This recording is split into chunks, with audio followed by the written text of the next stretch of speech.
Okay, so we're going to start with the first one. We need the gradient of BC. So we're going to have small letter m, BC, which is the gradient from B to C. The equation is y2 minus y1 all over x2 minus x1. Then you can label your coordinates for this one to be x1, y1, and this one will be x2 and y2 between the 2 points. Then my y2 is 1 subtract my y1, which is a 0 all over 6 subtract a 3. Therefore my gradient from B to C will be a 6, a 1 over a 3. Now we have the gradient. In the second question, they want the equation of AD. So we need to get the equation of AD. Now what do we know about AD? One, we know that line AD is parallel to line BC, and if this is true, then we know that the gradient, therefore the gradient of AD will be equal to the gradient of BC, because these lines are parallel. Therefore, again, to get the equation of a straight line, because AD is a straight line, we need two things. The first thing we need is a point on that particular line. Secondly, we need the gradient. We need the gradient of that particular line. Then we can be able to get the equation. So from that, what do we have? We have a point on AD, which is point A. Then we do also have the gradient, because we know that the gradient of BC, the one that we just found here, is equal to the line of AD. Therefore, to find the equation, we have y minus y1 is equals to m into x minus x1, which is the equation of a straight line. Then we substitute a point for y1 and x1, and then we substitute the gradient for m. Then we simplify to find our equation. Therefore y minus, then our y value for that point, which is a, is 6. Then the gradient is 1 over 3. X minus the x value there is 1. Therefore we have y minus 6 is equals to 1 over 3x minus 1 over 3. Then y is equals to 1 over 3x minus 1 over 3 plus 6. Then it's equals to 1 over 3x plus 17 over 3. That is the equation of AD.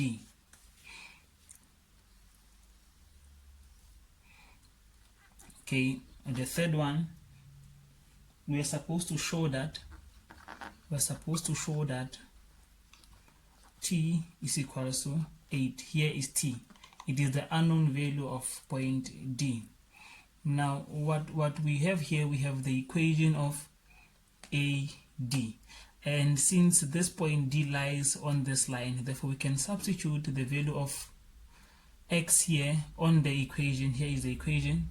Y is equal to 1 over 3x plus 17 over 3. We substitute the value of x, and then we find the corresponding y value. So they already told us that the corresponding y value is 8. So this is what we are supposed to prove. Then let's substitute.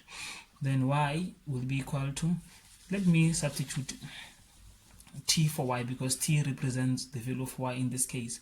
Then y is t is equals to 1 over 3, and then for x we have 7 plus 17 all over 3. Then we are going to have t is equals to 7 over 3 plus 17 over 3. T will be equal to 3. What is 7 plus 17? Is 24. Therefore t will be equal to 8. So we have proven that t is definitely 8. Now the second question says we need to calculate the length of AD, BC and AB. So it's AD, AB and BC. So the fourth one says we need to calculate the length of AD, BC and AB. So let's start with the length of AD. The length of AD will be equal to x2 minus x1 all squared plus y2 minus y1 all squared. And then from A to D, let's have this one as x1 and y1, then this will be x2 and y2. Now we know that the value of t here is 8. So x2 will be 7 minus x1, 1 squared, plus y2 is 8 minus 6 all squared.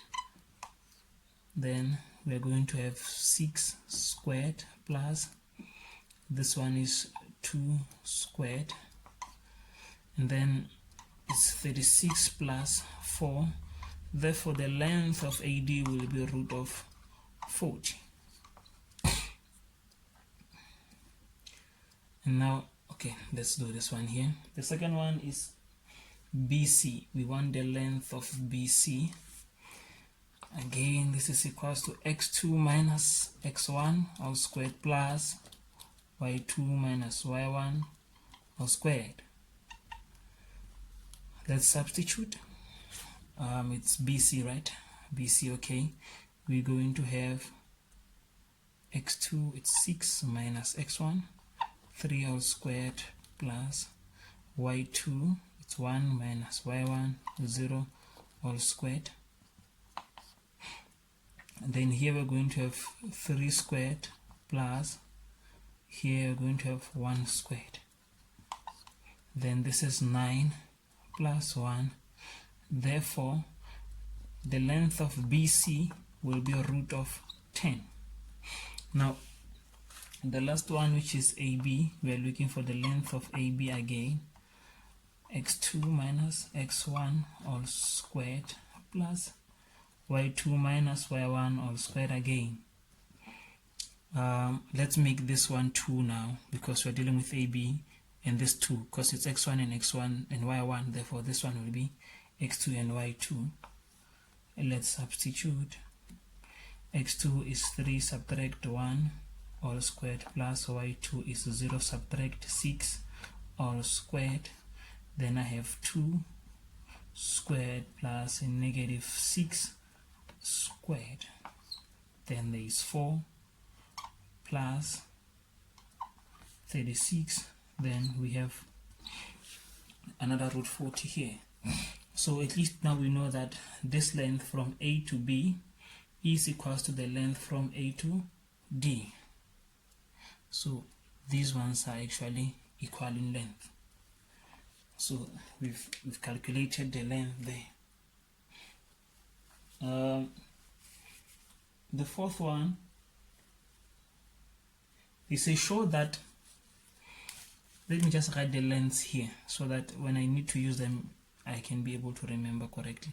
AD was a root of 40, and also this one was root 40, and then this side I had root 10.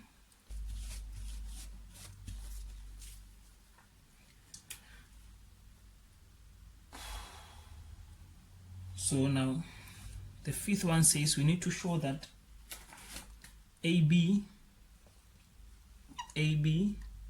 is perpendicular to BC. So we need to show that AB is perpendicular to BC. That is the requirement here.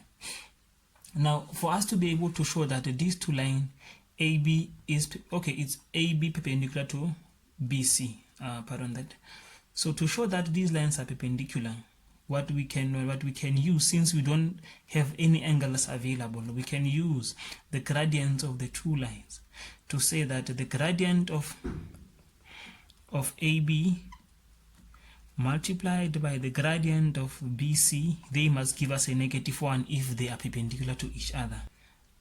Since we know the gradient of BC, therefore the gradient of AB will be equal to y2 minus y1 all over x2 minus x1. Therefore y2 is 0 minus 6 all over 3 minus 1. Then we have -6 all over 2. Therefore the gradient of AB is a -3. Now when we take the gradient of AB, we multiply by the gradient of BC, we must get a -1. Therefore the gradient of AB times the gradient of BC, then we get the gradient of AB is a negative 3 times the gradient of BC. We found that to be a 1 over 3. Therefore, this gives us a negative 1. Therefore, we can conclude to say, therefore, AB is perpendicular to BC.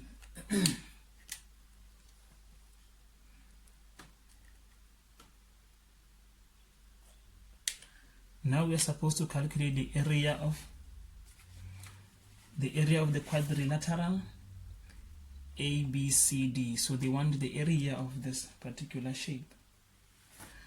So since we have this quad here, to find the shape, we can break this shape into two shapes. We can cut it here. Let me draw broken lines here. We can make that line there. And now we are going to have this particular shape, this side that looks like a rectangle, and this one here that is a triangle. And then we can look for the area of this one and the area of this one, and then we add the two areas to find the total area of the whole shape. Now let's start with this one. Okay, before I can calculate here, let's work out. Now from this point to this point we have root 10, and from this point to this point we have a root 40.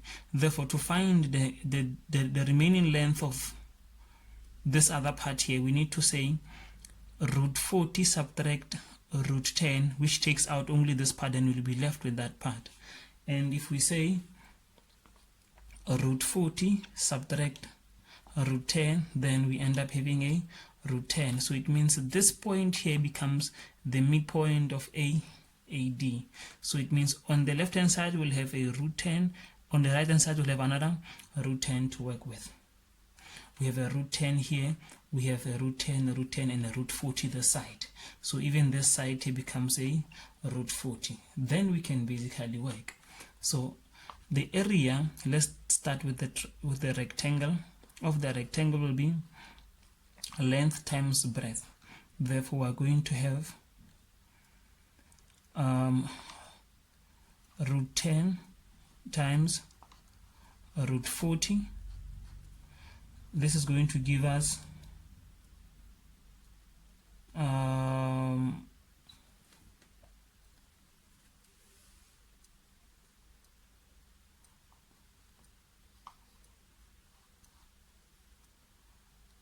root 400, which is 20 unit square. That is our first area. Let me remove this part here.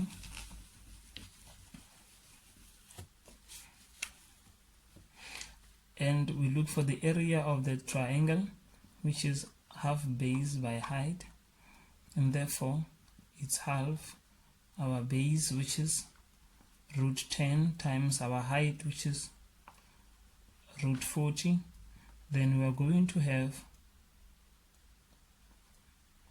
a root 400 over 2, which is 20 over 2, and then we find that one to be a 10 unit square. Now we have the area of each of the shapes. So for total area, we're going to say that is equals to the area of the rectangle plus the area of the triangle.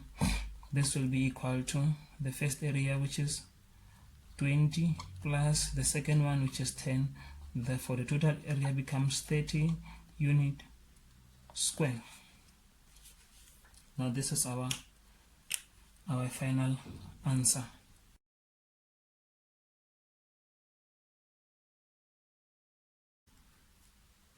Determine theta here, which is the angle of inclination of BC.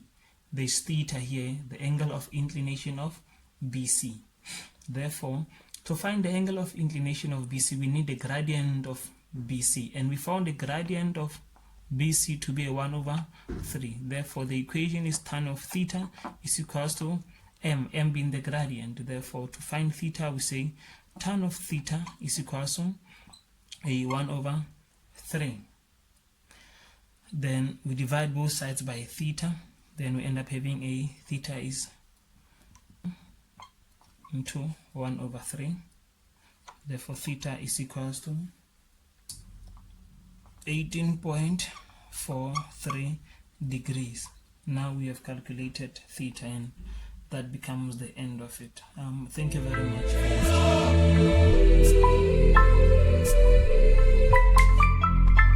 Negative at the top.